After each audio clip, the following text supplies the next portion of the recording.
Itong channel 1, goods oh. Okay, channel 2 pansinin nyo, nagpo-protect siya. May audio pero nagpo-protect. Oh. V1-350 na power amplifier. By the way, shoutout and then maraming salamat sa may-ari nito na pinagkatiwalaan tayo na gawin yung unit nila. Wala siyang pangalan or wala siyang brand. Basta nakalagay lang dito is V-350 lang. Ngayon, kung kabisado nyo yung mukha ng Prostax, kahawig siya ng Prostax. Kaya nung dinala rito ni Bossing, sabi ko, parang Prostax ah. Kaso lang, wala siyang pangalan. Pero yung mukha niya, parang Prostax talaga. Okay, V1-350 na professional power amplifier. Issue nito, kaya dinala rito sa atin ay itong channel 1, goods oh. Okay, channel 2 pansinin nyo, nagpo-protect siya. May audio pero nagpo-protect. Oh. Nadali do ito nung Pasko yata or New Year. Okay, bali ito yung mission natin for today's video. Sana magawa natin. Dahil may problema ito, ay yung channel 2, channel 1 good. Ano kaya ang diskarte gagawin natin? Anong pinaka problema? Ito. May audio siya eh. Ibig sabihin, good yung biasing. Yun na lang yung susuyurin natin. Bago natin simulan to, siyempre magpo-promote muna tayo ng YouTube channel natin ha. Sa mga hindi pa nakapag-subscribe ng YouTube channel natin kasi nga goal natin ngayong taon is 100k subscriber. 100k subscriber. Hindi ka pa nakapag-subscribe, subscribe ka, pindutin mo yung bell button sa gilid, select mo yung all. Yan, kapag napindot mo na yan, notified ka kapag meron tayong bagong upload na video. Nag-upload tayo ng video, isang beses, 2 beses kada araw. Ngayon, hindi na. Sige nga, para sa formality. Good yung biasing nito eh. Kasi may audio nga siya eh. Kaso lang, nagpo-protect lang. Pansinin nyo, diba? Good siya.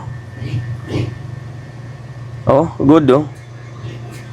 Pero bakit naka-protect siya? Ngayon, kalasin na natin yung sabay fixed bias na rin to. Pinapa-fixed bias sa atin eh.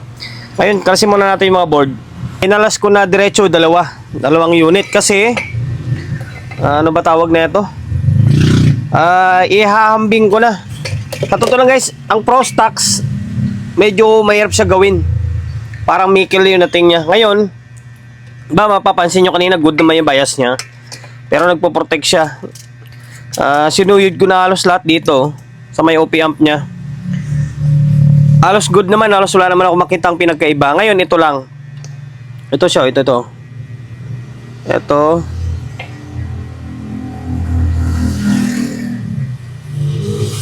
Dito. Ito yung kwan pala, saan pa yung good kanina? Lagyan ko na tanda eh. Ito bad to. Yung may lagyan ko ng scratch oh. Yan, ito yung good, wala itong scratch. Yan, para may palatandaan ako, baka mamaya magkamali ako eh. Ngayon, ito yung isa.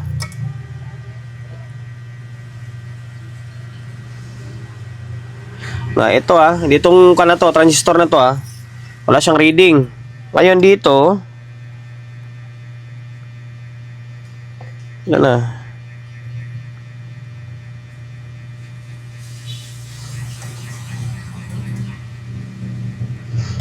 Para wala dito.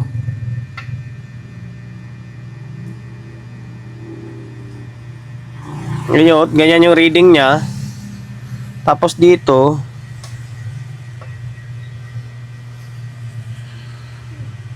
ito mababa. So parang mayroong kaiba sa kanina dito eh, sa reading eh. Tapos dito, tumali lang yata ako ganyan siya, wala. Tapos dito na may reading siya oh. Diba? Pagdating dito may reading. Dito wala dito eh. Oh, wala siya oh. Dapat ganyan. Pagdating dito sa kabila, may reading siya pero hindi siya ganun kataas. Okay. Ito mataas talaga oh. Oh. 'Di ba? Dating dito, halos wala oh.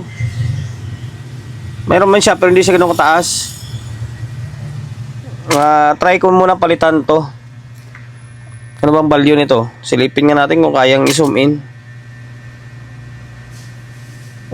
Ay, parang 2L lang siya. 5401. Parang 2L oh. Ay, 2L nga siya. 5401 to. Ngayon, try kong palitan to. Try natin palitan kung magkaparehas sila mamaya ng ipapalit natin. 2L, ibig sabihin 5401. Pero, meron din naman tayong SMD niyan. Meron din naman tayong SMD. Okay, palitan ko muna to. Napalitan ko na ito to. 2L ito yung tinanggal natin, no? Yan, ito. Ngayon, meron tayong pamalit niyan eh. 2L and din G1. May mga stock talaga tayo niyan. Kasi gamit yan, lalo sa mga SMD. Ngayon, ito na siya. Istira natin dito. Yan, walang reading. Ngayon dito, dapat wala rin siya reading. Okay, halos wala oh. Tapos, dito sa kabila. Okay, gumalaw yung tester natin, ganyan. Okay, kailangan pares din dito.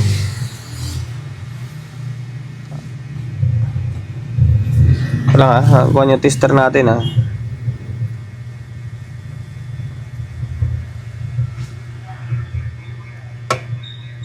Okay, mababa pa siya. Parang okay na to ah. Yan o, mababa rin o.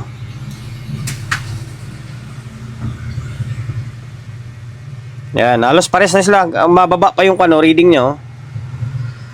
Ngayon, subukan natin. Pag okay, di okay. Pag may problema pa, di suyod na naman ulit tayo. Diba? Ito good ito. Subukan mo na, isubukan ko na ibalik to.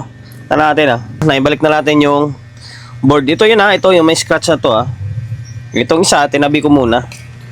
Yan, tinabi ko muna to. Tapos, alam mo kung anong ginawa ko? Nilagyan ko ng equalizer. Kasi ito may gawain ako dito ng equalizer. Ayan oh. Gumagana siya. Nagpupula no. Ay nag-orange no. Tinodo ko na.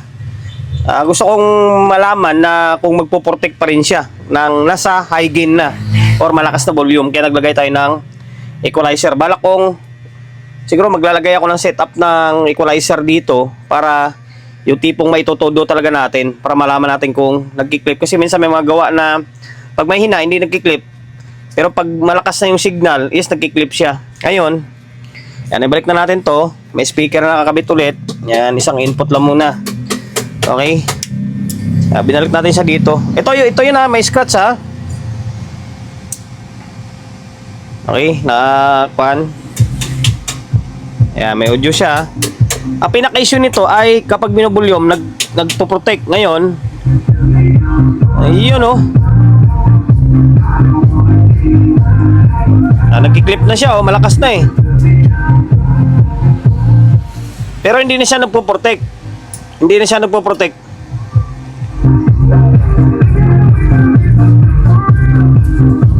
Okay, baka maka-copyright ako.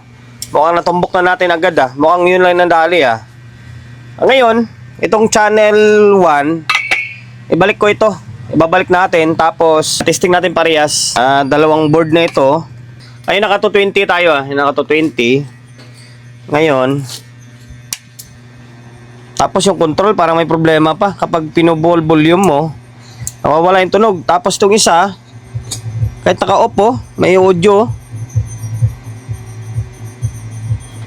May audio siya na lumulusot. Ngayon itong channel 2, hindi na siya nagpo-protect ha. Nakasampa natin.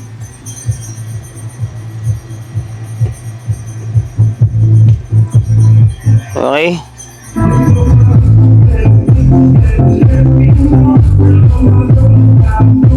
Okay, hindi na siya nagpo-protect. Ngayon ginawa ko, finix ko na siya. Ano, focus ka. Ito yung biasing niya. 3 auto, 3K. Yan, kaya gagawin ko ay 3K na. Mamaya. Blurred kasi. Ayan. 3K. Ngayon, nilagay natin is 2.2. Yan, binaba lang natin ng konti ito.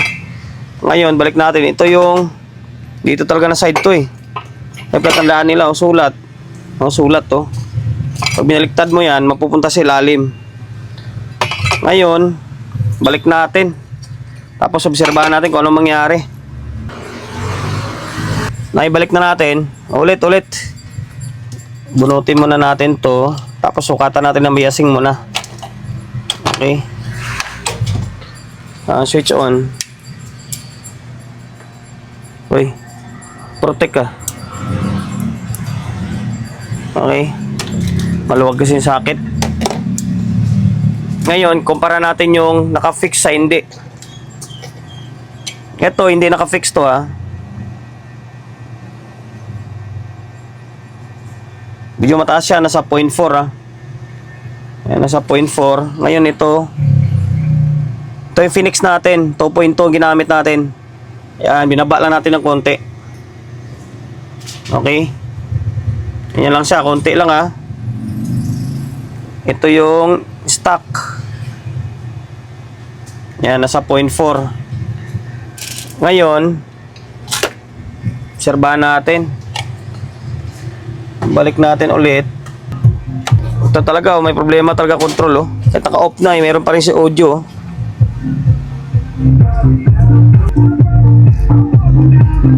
Meron din. Naabot na yung clipping point niya. Ngayon itong isa. Paras lang ah. Ayan oh. Makapirit tayo. Puna natin. Makakapirit tayo. Nakabalb pa kasi tayo. Pares lang din pala. Kumbaga naabot na yung clipping point niya. Ngayon, fix natin to. Tapos ito 20 natin ulit. Phoenix na rin natin to. Nagbo-blurred kasi oh. Ayan. 2.2K. Ito na yung dalawang trimmer. 302 to eh. Binaba lang natin. Baba natin. Mas maigi yung baba. Para hindi siya ganun kainit. Hindi siya ganun kakuan. Yung maaga mag-clip ba. Ayan. Pinalitan na natin to. Ito yung nirepair natin ha. Ito. Binalik na natin to parehas. Balak ko pa sanang kuan. Itong control oh. Kahit naka-off tong isa. May audio na mapasok. O natin. Tika lang. To 20 natin ulit. Ayan. Para sigurado ah. Binaba lang natin yung bias niya ng kuan ah. Nung minimal lang. Nasa kulang-kulang 0.3 lang yan. Ngayon o natin.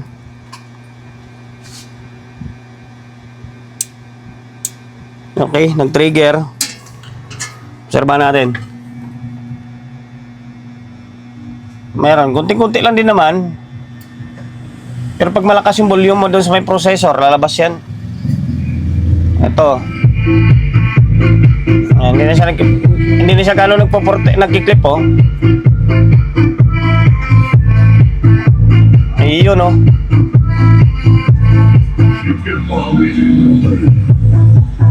Hindi na siya hindi na siya nagpo-protect ha. Kalain mo yung 5401 lang na yun, yung 2L na yun. Pag hindi ka matyaga magsuyod, hindi mo makukuha yun. Yun oh.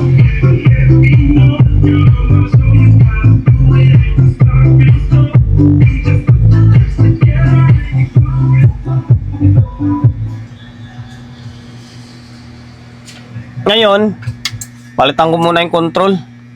Para wala masabi si bossing. Nakalas na natin tong front panel. Dami palang problema yung unit na to. Ito, lumubo yung kapasitor dito. Ano to, soft start. No? Ito nga, nagsuka na tong isa oh. Ito, malapit na rin oh. Buntis na.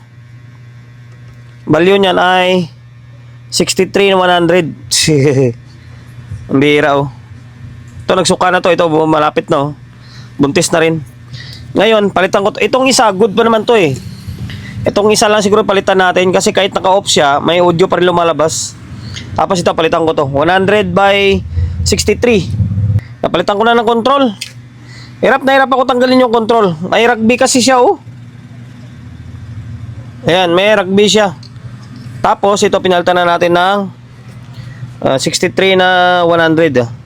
Mas maganda pa nga itong atin no? Original to eh. Galing China. Bago yan. Okay, 63 na 100. Ngayon, control, pinalitan na. Ito lang ha. Yung ito buo pa to kasi. Ngayon, balik natin to. Naibalik natin yung front panel niya. Ngayon, switch on natin. Ay, nakakabit pa rin ang speaker. Mamaya na lang natin compressor yan. Yung control, pinalitan natin Ito siya Lagyan pa na rugby. Hirap na hirap ako baklasin. Tapos, yung dalawang capacitor, ito naman siya. Yan. Ito siya Tapos, yung trimmer. Sana yung trimmer natin? Wala na yung isa. Wala na yung isa. Ay, di. Ito pala. Ito pala 302 to Yan, ito siya, dalawa. Ngayon, natin. Iyon fireworks pa siya And then, pansinin nyo yung control sa kabila. Wala ka na marinig na audio. Wala na lumalabas na ilaw dito. Naka-off na siya Sira kayong control. Ayun, volume natin to. Ayan naka full volume. Hindi na siya po-protect Malakas na yan. Diba? Wala na siyang audio. Itong isa. Yan, wala nang clip Okay, binabaan natin ng konti lang yung bias niya. Okay na to. Sana nakapagbigay idea tayo. Yun lang, yung 2L na yun, pag hindi mo kabisado yun, or hindi ka magtyaga magsundot-sundot, hindi mo makukuha yun. Hirapan ka. Yan, hanggang sa hindi mo makuha yung protect nito. Okay? Naway nakapagbigay idea ulit tayo sa mga kapwa natin technician na medyo bago-baguan lang. Sa mga veterans, mga master, wala. Kung na lang sa kanila ito. Very basic na lang sa kanila ito. Kung paano ayusin yung ito klaseng amplifier na nagpo-protect siya. Yan, basta yung mga sira niya. Gayahin nyo na lang yung video natin Okay, dahil lumabot ka sa part ng video natin na ito, hindi ka pa rin nakapag-subscribe. Kasi nga, yung goal ko sana ngayong taon is 100k subscriber. Paano ko makakamit yun kung hindi ka mag-subscribe, di ba? Kaya kung hindi ka pa nakapag-subscribe, subscribe ka, pinutin mo yung bell button sa gilid, select mo yung all. Yan, kapag napindot mo na yan, manonotified ka kapag meron tayong bagong upload na video. Nag-upload tayo ng video, isang beses, dalawang beses kada araw. Okay? God bless and then peace out in lahat.